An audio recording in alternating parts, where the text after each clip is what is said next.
नर्मदे क्षिप्रे महारानी की हम सबका सौभाग्य है यशस्वी प्रधानमंत्री के नेतृत्व में कितना कम समय और कितना बड़ा देश और कितने प्रकार की अलग अलग बातों का बारीक बातों का ध्यान रखते हुए यशस्वी प्रधानमंत्री ने पूरे देश का मान दुनिया में बढ़ाया। जोरदार ताली माननीय यशस्वी प्रधानमंत्री नरेंद्र मोदी जी के लिए बजाएं। हम जानते हैं कि हमारी सनातन संस्कृति में कितनी बारीक बात है कि हमने अपनी स्वच्छता के लिए उपयोग में आने वाली झाड़ू को भी लक्ष्मी माता का रूप दिया है। हमारी अपनी जिंदगी की अपनी ये एक छोटी सी लेकिन अत्यंत महत्व की इकाई है। जब आपका पूरा जीवन, हम सब जानते हैं कि बीमारी का घर अगर है तो कहाँ है, और ऐसे में पूरी दुनिया में भारत की जो निगाह थी वो बड़ी हल्की थी, थोड़ी गंदी थी। यशस्वी प्रधानमंत्री ने इस बारीक बात का ध्यान लाल किले की प्राचीर से उनके प्रधानमंत्री बनने के तुरंत बाद आग्रह किया कि हम अपने स्वच्छता अभियान को सर्वाधिक महत्व का और फिर समान रूप से सारे क्षेत्रों में, लेकिन स्वच्छता जैसी बात को स्थापित करते हुए, और अब तो हम सब और सौभाग्यशाली हैं, पूरे देश के अंदर स्वच्छता की नगरी का अगर तमगा किसी को मिलता तो मध्य प्रदेश को नंबर 1 में, इंदौर को यह तमगा मिलता, मध्य प्रदेश को यह मिलता।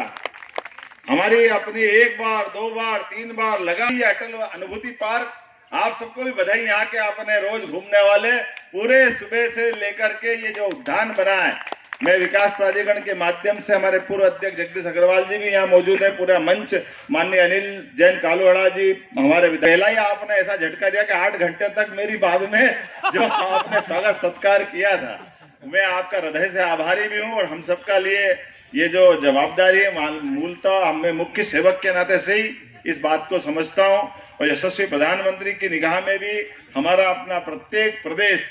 अपनी पूरी क्षमता योग्यता के साथ अलग अलग क्षेत्रों में काम करे, और काम के आयाम भी इतने हो कि हर विभाग अपना अपने आप में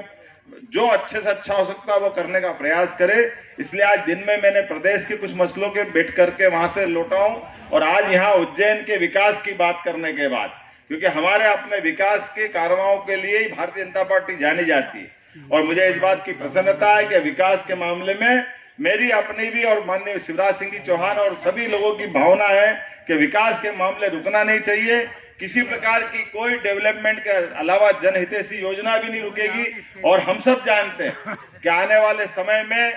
2028 में कुंभ मेला आएगा, और कुंभ मेला जिसको हम सिंहस्थ कहते हैं, और सिंहस्थ के सभी विकास कामों में भी उसी प्रकार से हम अपनी पूरी ताकत लगा करके वो दृष्टि देने वाले हैं, जिसके आधार पर अभी तक के सबसे अच्छे मेले में कोई भराएगा तो अपना मध्य प्रदेश का सिंहस्थ मेला 2028 का रहेगा। बनाने के लिए अलग अलग प्रकार से आपके मन में भी कोई अच्छा आइडिया हो, विकास के मामले में अच्छा सुझाव हो, जो प्रदेश की बेहतरी के लिए अच्छा हो सकता है, और चलने वाली योजनाओं में भी कोई सुझाव है और किसी प्रकार की कोई शिकायत हो तो वो भी आप बता सकते हैं। हम सब मिलकर के सारे के सारे लोग, जब चुनाव होते तो हम अलग अलग दल के लोग हो सकते हैं, अलग अलग भूमिका में हो सकते हैं, लेकिन चुनाव के बाद हम सब एक हैं, सब इकट्ठे हैं, और इकट्ठे होकर के जो अच्छा हो सकता है। मुझे इस बात की प्रसन्नता कि इस बार विधानसभा में भी सबने मिलकर के हमारे सभापति का निर्वाचन सर्वानुमति से किया था। मैं कांग्रेस पक्ष को भी बधाई देना चाहता हूं जिन्होंने इस बात का साथ दिया, और क्या पक्ष क्या विपक्ष सबने मिलकर के